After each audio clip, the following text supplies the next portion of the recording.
Welcome to the Higher Self Podcast. The purpose of this podcast is to help you unravel anything keeping you from a life of true abundance, joy, and happiness, which is your birthright.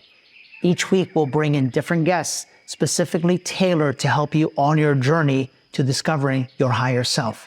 Whether it's spirituality, business, finances, health, or relationships, there are no topics that are off limits. So get ready and enjoy this week's episode of The Higher Self. Welcome to this week's episode of The Higher Self. I've got an interesting guest this week because, I love it when people master the energy of financial freedom and master the art of running a business. And in speaking to this young lady, I've realized that not only has she done that, but she's already elevated onto like the next level, right? And so that means we're going to have a wonderful conversation because we're going to talk about emotional intelligence. We're going to talk about energy. We're going to talk about, I'm sure, relationships, right? We're going to talk about a lot of things. Anything you want. Anything. Let's welcome Elisha Covey. Thank you. Yes. Where's that last name from, by the way? Well, it's my husband's. A lot of his family is from England. I'm guessing that's, rooted there. Okay, good. Yeah. I like that. So let's get started with this. I'm gonna dive into business. Let's do it. And I'm going to dive into business because I feel like one of the major things that we get, especially from our women listeners, our female listeners and followers, is that there's two sides to this coin. First is how do I get financially free? How do I start? I have a dream, I have a vision. And then secondly is like, once you go all in that, then I hear, wait a minute, I'm highly in my masculine now. Oh. How do I drop back into my feminine, right? So first things first, you have a listener, they're listening, they want to improve their financial life. How did you do it? Well, I started out with nothing.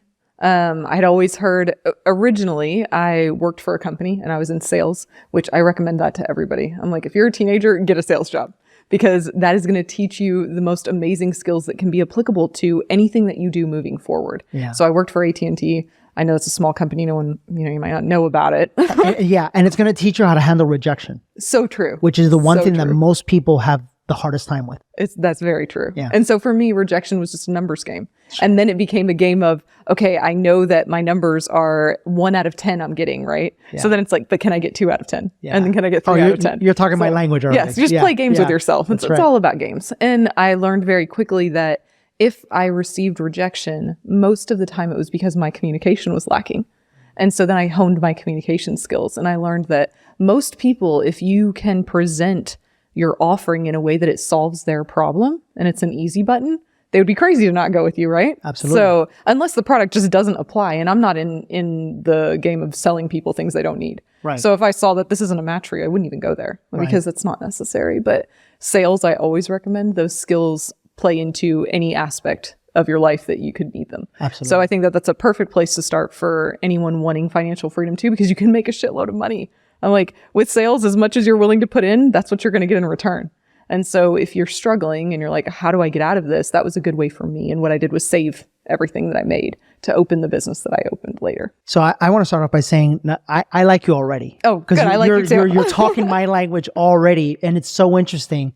I was so into sales that like recently in my spiritual journey, I've almost been on this quest of like not talking about it anymore. Yeah. But when you talk about it, it lights me up because it's so true. Any human being that is out there right now that is having a hard time financially and that wants to change their life and that wants to learn more about themselves, go get into sales. Yeah. And do you want to be recession proof? Get into sales. Get into sales. That's like, they're never going to cut the person that's bringing money into the company. That's right. So Absolutely. it's the safest job right now as well. And I think that what sales really is it's about learning how to connect. And that's the most important thing for all of us humans. It's connection and love.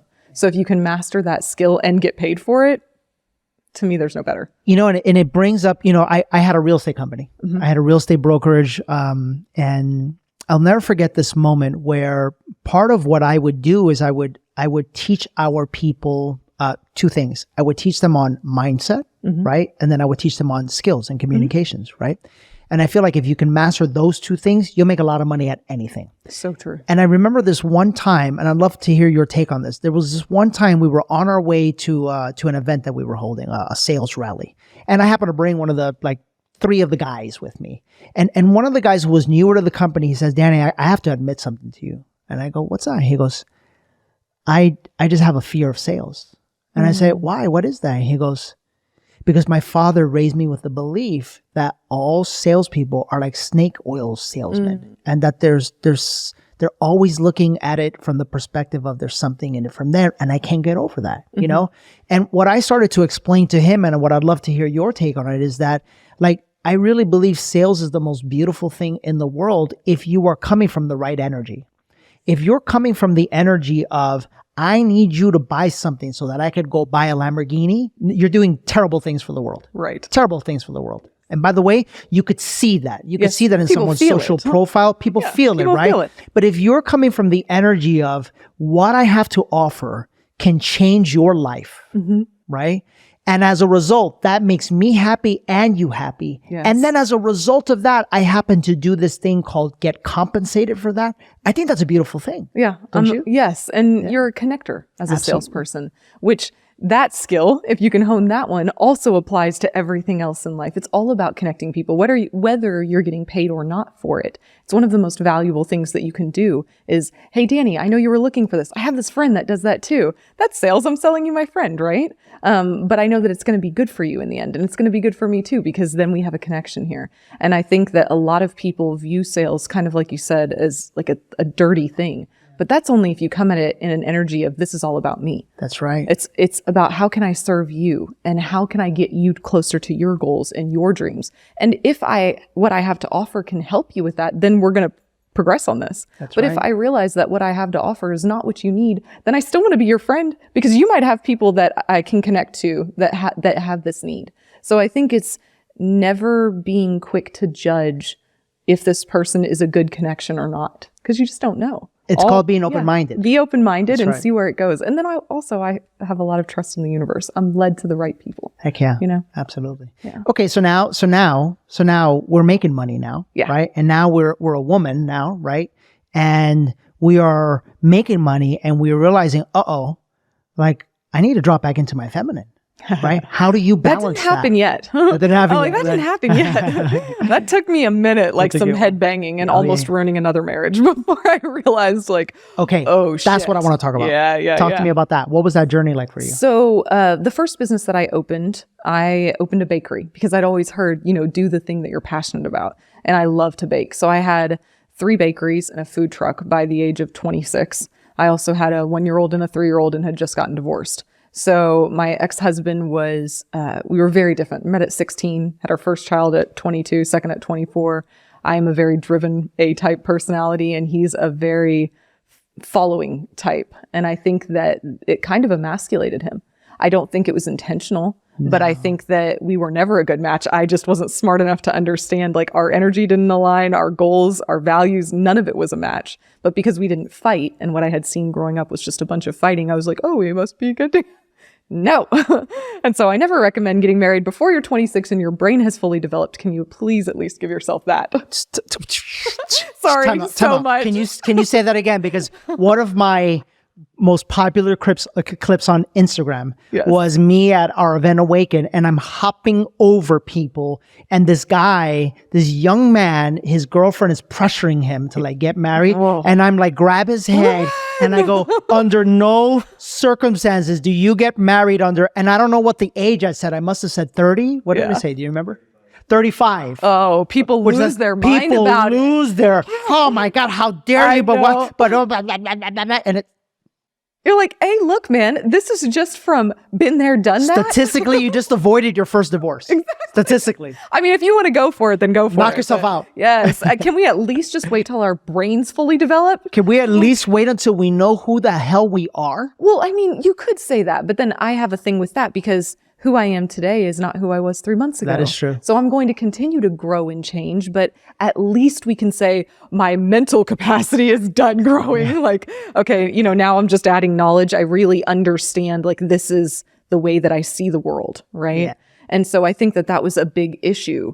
However, in my business, I had a lot of femininity and creativity with my bakeries. That's I created 150 recipes from my head. I would go out and, have a drink or have food that I enjoyed. And I was like, I'm going to turn that into a cupcake. And so I enjoyed it. It was very creative, very feminine. I met my now husband, and I will never forget him asking me, Elisha, how many cupcakes do you have to make to be a millionaire?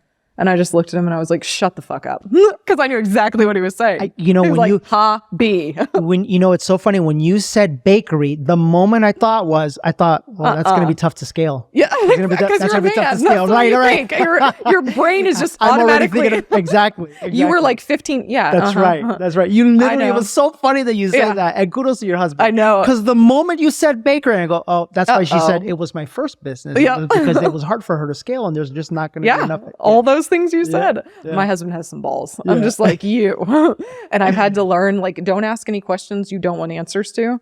His IQ is over 150. His EQ, if there was a negative, it's probably about there. However, So he's just, you're going to get what you ask for with him. And I've learned to truly appreciate that because he's the best mirror in my life. And if somebody truly loves you, they'll be your mirror. and they just tell it to you. Just like it is. I can relate to that Yes. 100%. I love right it. now. I'm like, you know what? Sometimes it hurts. And sometimes I'm like, you're a dick. Could you say that a little sweeter? But then I'm Yeah. like, never mind. It worked that way. So, I'm in my relationship, Jen is just so matter of fact. Like there is just no Fluff like and fluff or bullshit it's to get it's through. Just, and it's now funny. And she's like, what are you laughing about? I just can't believe how matter of fact you are. But I also already know that you're going to say it that Yeah. way. So And I that's okay. I'll appreciate just it. take the medicine because I appreciate it because Yes. it's helping me grow. It's you know? so true. Yeah. And I think that for a lot of people, sometimes when they see a spouse like that or an interaction, they're like, oh my God. And I'm like, no, I wouldn't want it any other way. Oh, at the beginning, I got all emotionally like, why are you so mean? You're so mean to You're me. so mean to me. Can't you just be nice?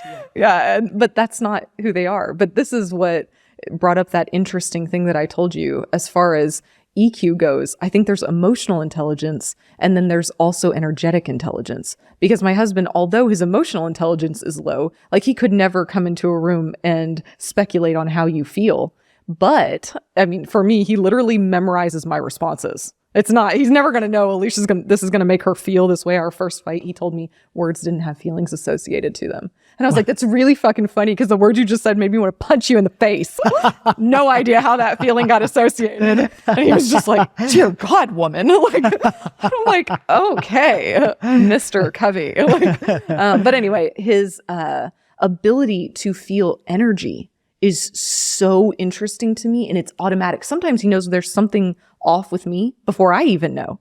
And so when he walks into a room, he can tell you good people, bad people, almost instantaneously. Stay away from that one, that's a good one. And I'm like, this is crazy. And so over the last 12 years, I've been honing my skills watching him. And it really made me realize that sometimes just because someone doesn't have high EQ emotionally doesn't mean they can't feel the vibes going on and the energy that's being transmitted. And I think it's something really important that we should all start thinking about. It's just incredible to me how awesome it is that I'm meeting wonderful people like yourself through this podcast that are literally like everything that you just said. I understand it.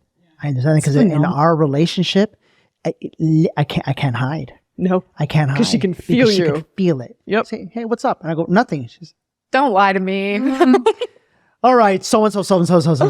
Sometimes when she asks you, do you have to be like, hold on and no. evaluate? Well, most of the time, you see, at the beginning, it was very, nothing is my automatic response. Mine too. Because there's ever nothing wrong, Yes. right? And then like 30 minutes later, I'm like, no, there was something really big wrong. I'm just so used to avoiding and being able to get away with it. Yeah. Or you just, I know for me, a lot of times it's like, yes, there's shit and problems, but I've always solved them. So it's not like I'm not going to solve this one. And I'm not going to dwell on it, Yes. right? So yeah. But energetically, you're off and she can feel it. That's right. So to have a spouse like that, what a huge gift, right? What a blessing. Yes. It's What a annoying in blessing. the beginning. And then you realize, no, they're so on point. It's so badass. Yes. It's such a gift. Yes, it is. Beautiful. So anyway, I think once I got asked that question, I realized, all right, this is time to pivot. Although it's fun and I have 23 employees and 3 stores and a food truck, I'm not going to be reaching my financial goals doing this. Maybe if I was in California or New York or something. So I quickly proceeded to pivot out of that and into a business with my husband. Time out. How hard was that to pivot? Because, and I'm going to tell you why because I did it. And for a lot of people, they're afraid to pivot. They're afraid to pivot careers. They're afraid to pivot relationships. They're afraid to pivot religious beliefs. They're afraid to pivot diets. They're afraid to pivot workout routines. They're very used to doing things the way that they do it. And then as a result, they keep getting the life that they're getting and nothing changes. So true. I think for me, I realized very quickly that thinking, okay, if I do everything correctly, it's going to turn out right. That kind of blew up in my face with my first marriage. I was like, wait a second. I did everything that I got told to do. I didn't have sex with him before I got married. I did all of the things I was supposed to do. And then lo and behold, on Mother's Day weekend, I find out he's cheating on me in another state. I'm like 9 months pregnant. I'm like, what happened here? Wow. I made all the meals. I did all the laundry. I cleaned the house. I made the money. What did I did everything I was supposed to do. And so I realized that that's not how it actually works. And so if I'm going to get fucked over, I'm going to do it myself. Like I'm going to fuck shit up myself. Then if it's messed up, it's like, well, I only have me to thank, right? So that cured me a lot of fear. And then also made me realize that if I can make it through that, I can make it through anything. What, a failed business? Ooh, that's scary. Like, it's not scary to me because I've already suffered so much pain in my life. And if we'll look at it that way, we've already made it through every lesson we've been taught. Now, did we make it through well? Could we have made it through more gracefully? Of course, there's always lessons to be learned, but you've made it through every single thing life's thrown at you so far. Well, it's interesting you bring that up because I feel like most of the issues that human beings have has to do with attachment. To outcome. Yes? To outcome, to people, to things. Okay. I remember my ex-wife at the time had decided the climate in California was just a little too crazy for us. They were starting force vaccines on children. It was just getting like really crazy, right? And so she decided to move to Texas. But I had literally just settled into my home after 6 months of remodeling it. I moved in, was like at the top of the hill in California, sitting back, relaxing in my bachelor pad, right? Yeah. And in the 3rd week of living there, she goes, I'm moving to Texas. And in that moment, I thought back to my father, and my mother moved halfway across the country. He just didn't follow. And in that moment, I just knew there was no way I was not going to be in my children's life. So I moved as well. Wow. And this was your ex-wife? This is my ex-wife. Yeah. And that's how I ended up here in Austin. And you're going to have to help me. I don't know why I brought that up. What was the point of that? Do you remember? What were we talking about? We were talking about people being afraid of change and afraid of, there was another word you used. It wasn't expectations. Darn it. Jesus. There was a good reason. It was an A word. Do we remember? Jesus, there was a really good reason for it. It was. You were tying it back to, it was basically expectations, I think was the word you were going for. People don't do the things that they want to do because they're scared of what could happen with money, with things, with everything.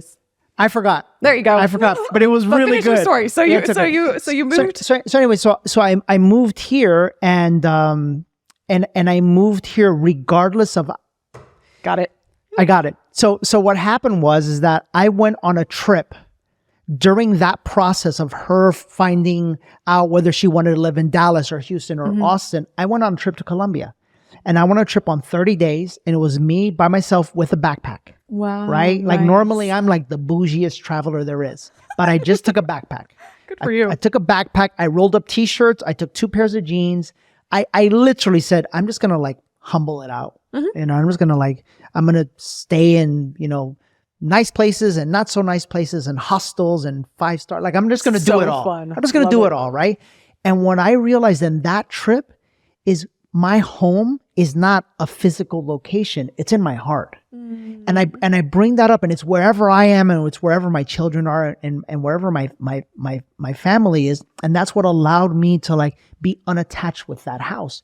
And I bring that up because there's a client of mine who's struggling with that right now. With a tap. Yeah, he's like, he just moved into this house. It's like his dream house, and he has all his eggs emotionally into that basket. And I thought to him, I said, what's the big deal if something happens and you don't have the house anymore? You still have yourself and your family. But that's a lesson that we have to learn, because the more attached we are to people, things, circumstances, careers, outcomes, the more miserable we are, I believe. I agree with that. And then also, if you are so attached, it's almost as if you're strangling out the new blessings and opportunities. You've closed down, okay, this is what I'm good with. And it's like, but what if you were unattached, it was this? You know, Absolutely. Being open to co-creation is what I call it. I'm a co-creator with the universe. Absolutely. I don't want to create this on my own. No. I've done that. Yeah. I saw where it got me, and in some ways good, good things. Yeah.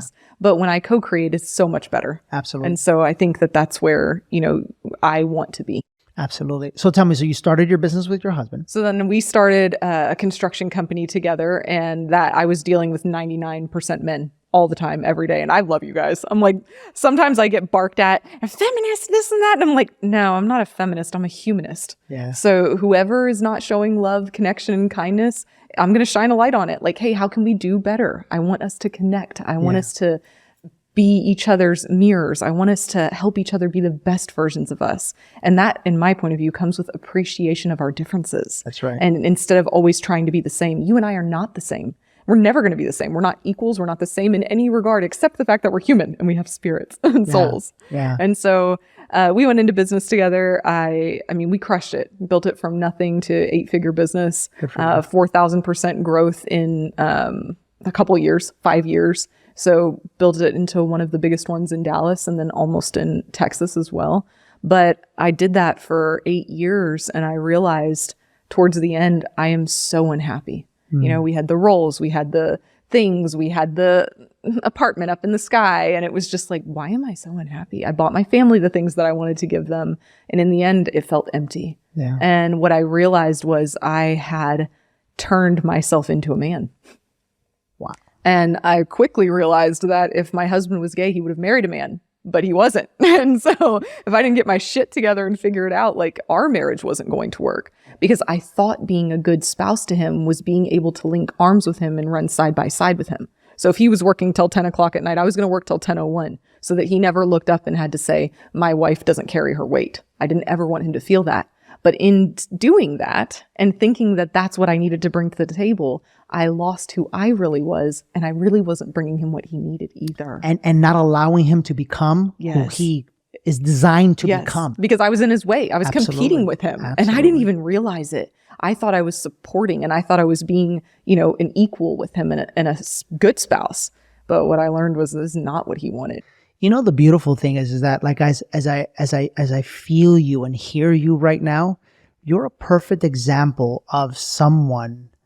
I really believe that a woman's true power and value is in her intuition, her wisdom, her womb, her ability to like create. And like, when I think of like a woman in her divine feminine, I think of a being that is so powerful that she could literally just sit there on her throne and just attract anything that she wants, just sheerly with her energy and her inner power.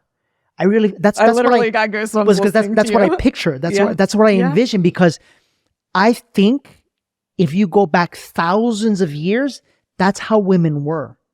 And then men, here's what I think, men, and I've gotten downloads around this, men decided they're too powerful. They're too powerful. So let's, number one, make them compete with each other.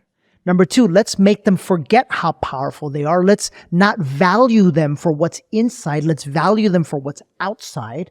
And now today you have society the way it is, where women are literally, it's like, I mean, you can't even see that. I have friends that are models that it's like every 3 months I'm like, Dios mío, I can't even recognize you anymore. Yeah. Talk about that. Yeah. That's such an interesting point that you bring up. And I don't know, of course, none of us know how it happened. I agree with you. I do think that when women are in their true feminine, it's amazing to see, like, holy cow, the things that you can do, because I did bust my ass in my masculine. I made a lot of fucking money, but you know what? I was empty. And then it took me 18 months to figure out how to harmonize between the two, because we have both. All of us do. I think for men, most of the time, you guys are in your masculine and it suits you because of the roles and the tasks that you traditionally pick up. So I don't see a lot of men that struggle with like being in their masculine at the appropriate times. Y'all are really good at it. However, as women, I see a huge struggle there. And I think that it's because I don't know if men did it kind of like you said. I think that some of what you said, the interactions between women, the competitiveness, where I've thought about that a lot is I think that women became so competitive because the only way that they could get an upper hand was by marrying the best man. So if you're the best man in the village and I have to tell you that Susie has herpes and Sally fucked George, you really don't want her secondhand. Right. Then I'm going to do whatever it takes. Right? And so I just made sure that I let you know which one was the best. And that was the only way that we could, secure for ourselves the life that we wanted, and then also for our offspring. And so I think that a lot of the competition that we see in women, even today, I think it's unconscious and I think it's generational. And I think that we can shine a light on it, and then accept where we are and create healing there. Absolutely. And build these communities that we need with each other in love and help support and lift each other up. I really don't think it has anything to do with men. I think we've done this to ourselves, and we can also fix this within ourselves. But the other thing that I find extremely inspiring to me, also a little bit sad, is the fact that we don't even understand our own cycles. It's not taught anywhere. It's just like from day one, you're like, oh, you're going to get your period, and here's tampons, and here's a pad, and it's going to hurt, and you're going to have cramps, and it's going to be miserable, and you just suck it up. A quarter of your life, just flush it down the toilet, literally. Instead of embracing, this is magic that's going on. I literally 3D print an organ every month. You're welcome. Like, our bodies are amazing. And if we would spend the time to understand what it's doing, we have a completely different cycle than you guys. We do have the same 24-hour cycle, but we also have average 28-day cycle. And in that cycle, there is, like, basically from my perspective, the blueprint of how life should be run. I'm so glad you're bringing this up, and how it is all connected. The moon, the sun, the planet. All of it. All of it. Magic. It is absolute magic, and it's not taught on purpose. Oh, it's sad. You know what? Listen, it's sad. You ever done plant medicine? Not yet, but I've been wanting to. I'm like, I need the right person. You're ready. Okay. Yeah. Because when the beautiful thing about when you do plant medicine, and I think everybody's journey is different, right? I don't know why I was privy to see and experience what it is that I was able to see and experience. But when you really understand, it's like when a woman doesn't understand her cycle, for example, right? It's like you don't really understand life. Or the power that you have. Or the power of creation. Yes, and what you bring to the table. My God. I mean, it's like, and think about this. I don't know about, do you have children? I have two. You have two. So, I can say this, and it's just part of my journey, but when I created these little human beings, I wasn't conscious of what I was doing. I wasn't aware. I just knew I am a man. Man must get married to be successful. Man must build big business. Next step, man must have children. And it's just like being a good boy living by the book. Yeah. And now, if and when I am blessed to bring another child into this world, my God, I don't know if I'll be able to stop from crying at how beautiful it is. Yeah. Because I've now like felt it in my heart and soul, and I understand it, and I see it, and I'm able to see the journey of life in such a different way. But I feel like we are not privy to it, but it's also perfect. It's perfect because the energy of the world today is very masculine, right? I agree. And what you find is a lot of women and men who are in their masculine who have to drop into their feminine. and then like me go way too far deep into their feminine, and then they have to like recalibrate and balance it all out. It's a pendulum swing. Absolutely. It happens with everything. Absolutely. Yeah. But wait till you do plant medicine. Oh my God. I'm excited. I've been definitely wanting to do it, but I usually feel when I find somebody that I'm supposed to connect with, I feel it. Yeah. And I haven't felt that yet. And so I'm like, okay, oh, there you go. Maybe we'll do this after. Right there. Don't do it on here because God knows what I'll say. Like, we can't do that. Yeah. I got the blindfold right there. We're good. And we're going to record it and show it to you. Yeah, that's right. Yeah. So anyway, it's definitely going to happen. It's just finding the right, I'm excited about it. If you're enjoying this episode, I wanted to remind you that this episode is being brought to you by the energy of healing and transformation. And it is your time to act now to transform your life by awakening your highest self. Join us March 23rd, 24th, and 25th in Austin, Texas, live at Awaken Your Highest Self. Tickets are on sale now. Go to DannyMorel.com/awaken and reserve your seats today. Do you know the differences between Aya or mushrooms, or have you heard anything? So one of my girlfriends does this pretty frequently. So I've definitely heard a lot of her. Actually, I have quite a few girlfriends that do it. I was just having coffee with one of them. Her and her husband go and do it quite frequently too. Yeah. So definitely heard a lot of it. You know, mushrooms, journeys with medicine men. Like some people do. Everybody has a different thing, kind of. And so maybe that's part of my I don't know which one to go to. Well, and then am I just going to go to the mall? Yeah, well, I'll tell you. So this is cool because I don't think we've ever actually done this on the show. Yeah. But mushrooms, think of it as all things mindset, all things subconscious belief. Okay. Really, I like to think of it as masculine. It's a very interesting masculine process. Okay. Your subconscious belief patterns, the way that you care about what other people think of you, your mental traumas, memories in the past that you've blocked out that you want to bring out to the surface and heal, so forth and so on. Yeah, I love that. So that's mushrooms, and for me, it's like that's like my jam, But then also there's ayahuasca. Yes, who I feel like mushrooms is very you with you, right?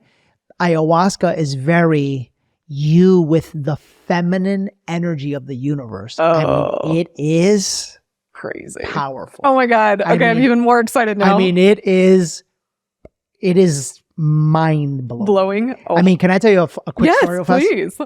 I'll tell you how powerful. I'll tell you two things. So, number one, I'm in Mexico, and my mother had passed away.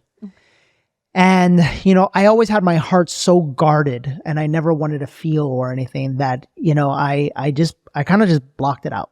Like I cried, but I didn't really allow myself to feel. So next thing you know, I'm in a ceremony, I'm in Mexico, and sure enough, Mother Ayahuasca shows me my mom, and I'm like, nope, don't want to do that. I'm not going there. She's like, yeah, it's time, my son. No. I don't want to deal with that. Nope, I'm not going to deal with that.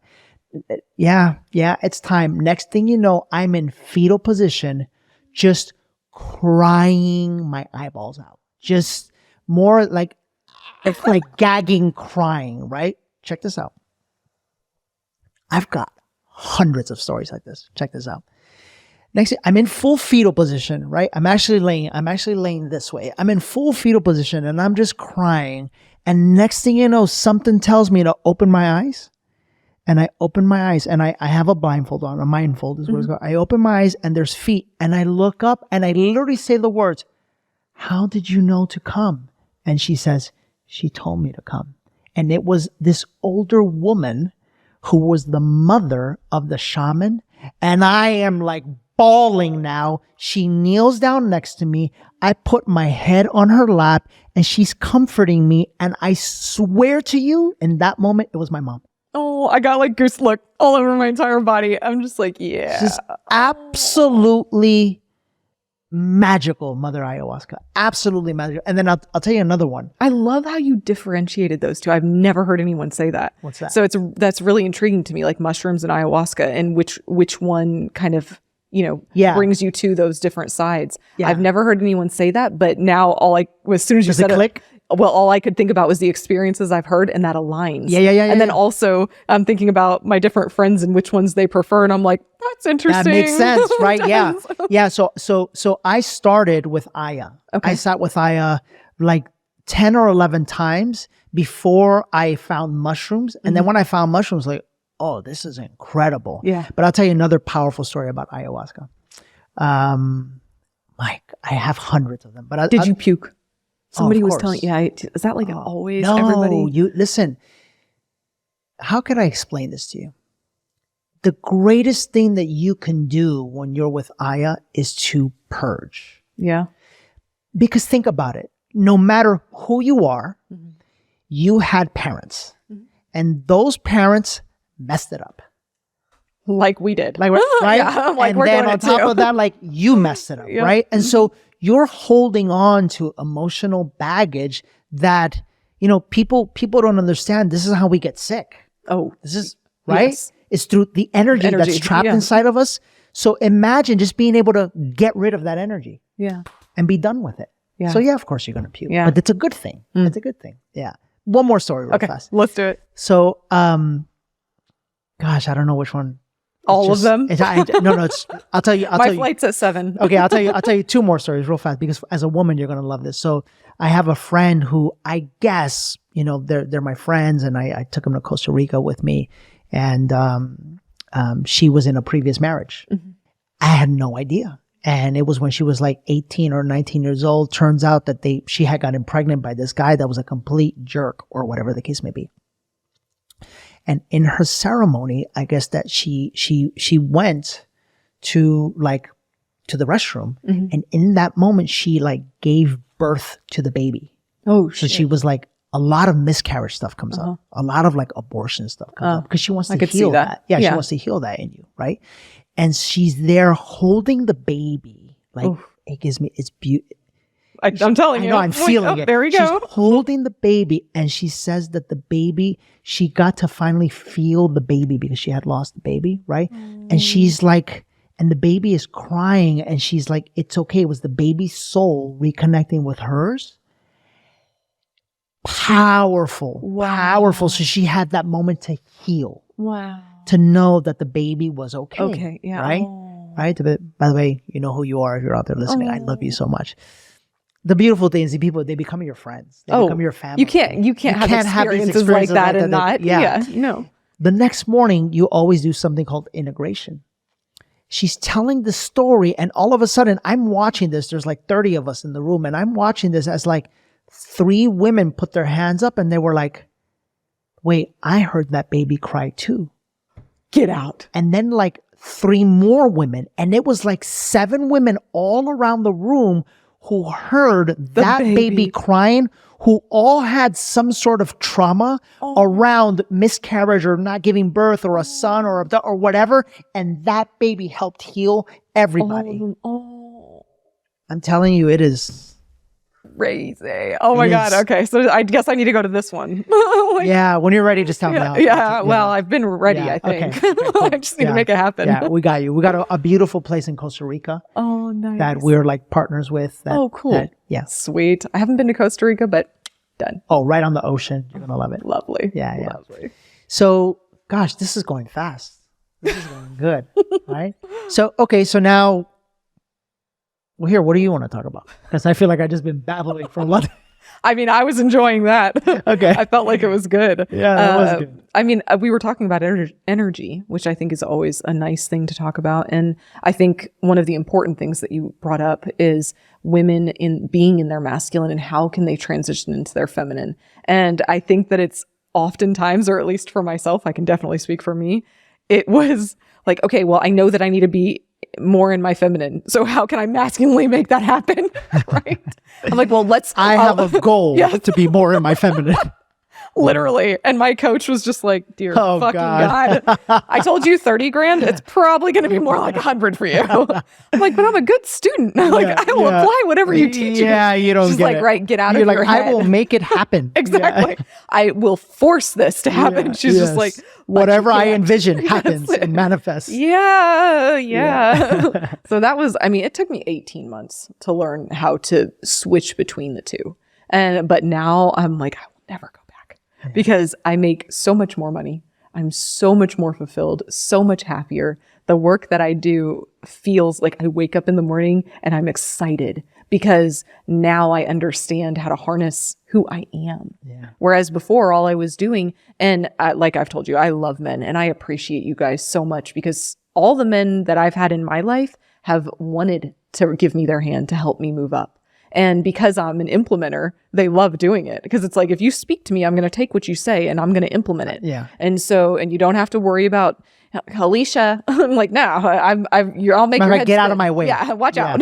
Yeah. But, what I didn't realize in the beginning of my journey was that you guys can only share from your perspective. So I had to learn how to be able to take what you guys say because you're so willing to give. But then I had to pivot it to, as a woman, how can I implement what they're telling me and still remain in my feminine? That's Does that very make sense? interesting. It is, because I find myself so often, like, what we want to do is we want to fix it. Yes. And we want to find the solution immediately. The most efficient one. Absolutely. Quickly. And the fastest Yes. one. We said at the same time. And I feel like women do a wonderful job at grabbing that and really being able to process it. Yes. Right. And that's what is important, that you take the information that the opposite sex shares with you and allow it to just sit with you. Allow it to absorb. Don't, just because that's how they do it, take it and implement it. So true. Right? Not because the data isn't good, but the data that you're giving me is what worked for a man and I am a woman. It's so interesting. That was so deep what you just said right now. And I say it because I just went through it, literally the other day, where my partner is in a situation and I'm like, baby, just get out. Mm-hmm. Just walk out. You don't have to be there. Yeah. If it was me, I would just leave right now. Fuck it. I would tell That's everybody, what men do. fuck you. I'm getting out of here. Do what you got to do. I don't have to be here for this. I'll give you the money back. I don't have to. I'm not doing any of this shit. Yeah. And she's like, I appreciate that. However, thank you for sharing that with me. However. And I might leave. Yeah, I might do it. Yes. But it might be done in a manner where both of us can grow. Right. Absolutely. So there's, And it's like, that is a great thing that you brought up, because most of the time, I think when you're in alignment with your spouse, you end up at the same place. It's just that you have to remember that sometimes to get to that same place, you have to take a little bit different of a path. Absolutely. And be okay with that. Yeah. And be okay with the fact that it's not always going to go, because you see, like, as a man, I feel like I want, especially like a very driven, and I can see. You're not A-type personality, are you? No, not anymore. I think I used to be, but I'm very clear with vision, and I'm very clear with what I want the outcome to be. Yeah. And there are no blockages between what I see and manifesting. Yeah. Like, it just happens, right? Yes. And so as a result of that, I kind of want everybody to just go, like, just go straight there. Oh, you're not one of those guys that's like step A and then Z, and you don't give any steps in between? Oh, no. I'm just like step A and then A.1 and just get there. Yeah, right. But I can also see how, for a woman, it is completely different, and they're seeing it from their perspective. And at the same time, I think that's part of the feminine energy, is to be able to receive, check it out, to be able to hold, right? To be able to sit with, right? And then to be able to birth and make the decision, right? Yes. It's so beautiful. So I feel like, create in different manners. So for instance, and please, I'm sure I'm going to get my ass chewed for this one, but I'm going to say it anyway because I think in general, men are better visionaries. Oh, no. You can't say that. Yes, I know they're going to kill me, but let me explain. There's going to be a rally. I can't believe I don't need a man to be the visionary. I know. Yeah. But let me dive in here. Yeah. And this 30-second clip won't be long enough, but here you go. I think that men, you guys have honed this skill over time, and maybe it was just given to you. Maybe it's a natural gift. You guys have to know where you're taking the ship. If y'all don't know, what the heck's going to happen to us? So very instantaneously, you guys are able to see, this is where we're going, and you're very dedicated to that. Sometimes it doesn't work out. That's okay. But in general, I see many men who have honed their skills of being a visionary, and they're very good at it. Now, for women, a lot of times what I see is that when you ask them or put them on the spot of what are your goals, what are your things, you make them nervous and they close up, because it's like, well, I don't know where I want to be in 30 years. And I don't, like, this is very masculine. to do that. And so for women, whenever I coach them, I don't ask them, where do you want to be? How do you want to feel? And which it doesn't mean that they aren't visionaries. Women are visionaries, but they come about it in a different manner. And the way to be the best visionary in your feminine is to allow that space, just like creating and birthing a child, right? So you have to be able to allow that we get to our results differently. And that if we have the space to just sit and let things, percolate, if you will, it just takes longer, I think. Or at least for me. And maybe it's because I honed my masculine skills way more than my feminine. So maybe at some point they'll be more equal. I don't know. Yeah. It's interesting for you to say that, because when you say, like, at least for me, like, you are very successful. You are very driven. You make things happen. So if you're saying that, right, for all the men listening out there, if she's saying that, imagine what a woman who maybe isn't in business is feeling like when you're trying to give her that advice and that vision. It's probably going to take even a little bit longer time. Right. And it closes them down. Yeah. Because if you don't understand how to present it in a manner that they don't have to have all the answers, then what immediately happens, or at least I hear it happen from people expressing themselves to me, is we immediately don't feel as good as you guys. Like, you guys can just spit off, oh, we're going to do this, and then by fourth quarter we'll be here, and in fifth quarter, we'll have 500 employees, and this will be this, and because you guys just see it, right? But for us, then we feel like, well, I can't do that, and so I'm just going to keep my mouth shut. Like, wow. But if you can express that your visionary skills are different than mine, yes, and you're going to see things differently than me, and it might take you a different approach or a different amount of time, but whenever you're ready to discuss it, I'm here to help support you attain that vision. I love that. I love that. I just realized that's why I love Lauren so much. Yeah. Lauren is my COO. Yeah. And she's going to be my CEO. And she started off as my assistant. Isn't that crazy how that happens? Oh my God. I love her so much because she literally gets it. She gets it at this level. Right. And it's like, she has the same vision. She's like, Danny, I can already see it. Yep. I already know when he said, just go back. I got it. Have fun out there. That's why I think my husband and I are a good team too, because he's always living 5 to 10 years out there, right? But he couldn't connect with our employees in the now. Gotcha. And so I'm like her. I can see exactly where you are. I'm like, hey man, I got it. And I can bring it back.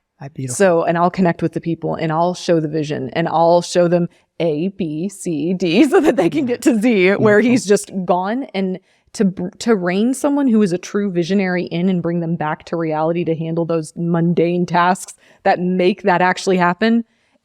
I used to get so annoyed with him. I would be like, dear fucking God, you can't stay out there all the time. Like, I know you enjoy it. And then so I was frustrated because I felt like I'm always handling the here and now. What if I want to be like, I want to hone my visionary skills? And so I got frustrated, then got jealous. And then I realized, wait a second, that's his gift.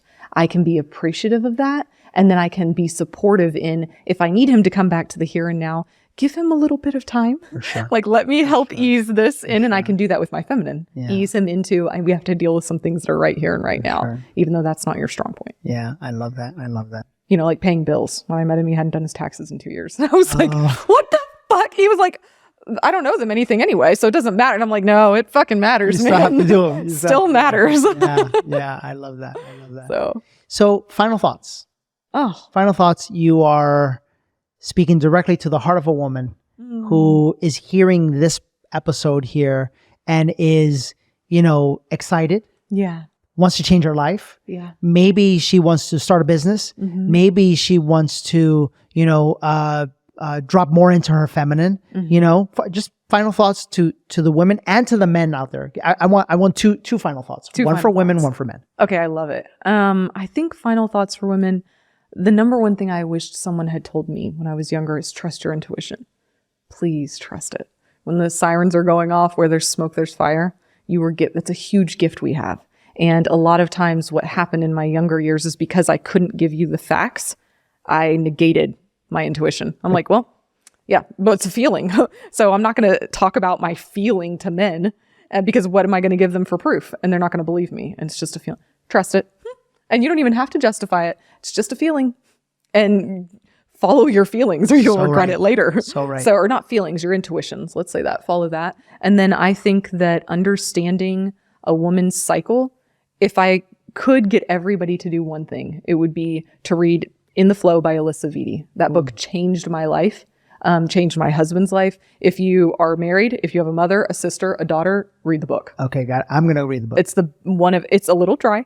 I like it. She's a very smart woman, brainiac, but the information that's in there and how it explains how our bodies work, it allows you to be the best version of you at every stage in your cycle. And then it allows the men in your life to understand you. I was just going to say, I want to read the book from that perspective. Yes, for sure. because what will happen is once you understand the superpower that you have by your side, then you can support her. And who do you think is the beneficiary of that? Yeah, for sure. Well, everybody. Everybody. But definitely you as the spouse or as a father. I can't even imagine if my dad had understood his 3 daughters' cycles. And like, oh, this is what's going on right now. This is the best way to bring this to her. Beautiful. So those would be my 2. Like, if you can do that. How about for men? For men, read the book. Oh, read the book. Like, same thing. All of you, read the book. Because we all deal with the opposite sex, right? It's like, whether it's your sister, mother, daughter, or coworker, you're going to get further with women if you understand how they work. Absolutely. Right? So I think that one. And I think for men too, it's intuition is so important. Yeah. And I think a lot of men have really, really good energetic capabilities. I think that they hone in on those things and so sharpen that skill. Yeah. You know, I'm going to give a book for those of you that are men out there, and for the women who love your men. Go read the book No More Mr. Nice Guy. Somebody else recommended that. Is it good? Book. I kind of read like a little portion of really clip of it. Really, it looked like good. It could be like a little bit negative. No. Okay, good. No. Okay, I'll read it. No. It's a good book. Good. You have your assignment. I have my assignment. We'll come back together and talk about these. Absolutely. How do people get a hold of you? What's your Instagram? Sure. Elisha Covey. That's it. Elisha. So and how do you spell Elisha? It's Elisha. Covey. Beautiful. Covey. EY. Beautiful. Yeah. Thanks so much. I had so much fun with you. It was fun. Yeah, okay, we're going to do mushrooms now. Shh. Just kidding. I'm just kidding. Yeah, no. Maybe he wasn't. That's it for this week's episode of The Higher Self. We might be going to do some mushrooms right now. Casper's over here laughing. Everyone around me has done it. It's the greatest thing that you could ever do, plant medicine, when you're ready. And I hope that this episode was medicine for you, whether you're a woman or a man, whether you're a business person, whether you're a couple, whether you're single. I really believe that there was some medicine in this episode for you. And I hope that you listen to it again, share it with all your family members and friends, and give our podcast, wherever you're listening or watching, a 5 or 6 star rating, and leave your remarks and your comments because it really helps us to see what you think of the show and how we can improve it. Until next week, we'll see you then. Thanks for watching or listening. If this week's episode resonated with you deeply and you're ready to discover more about yourself, go to DannyMorel.com and check out some of our upcoming events and our resources. Or if you'd like to learn more about our coaching programs, simply shoot us a message on Instagram and one of our team members will reach out to you immediately.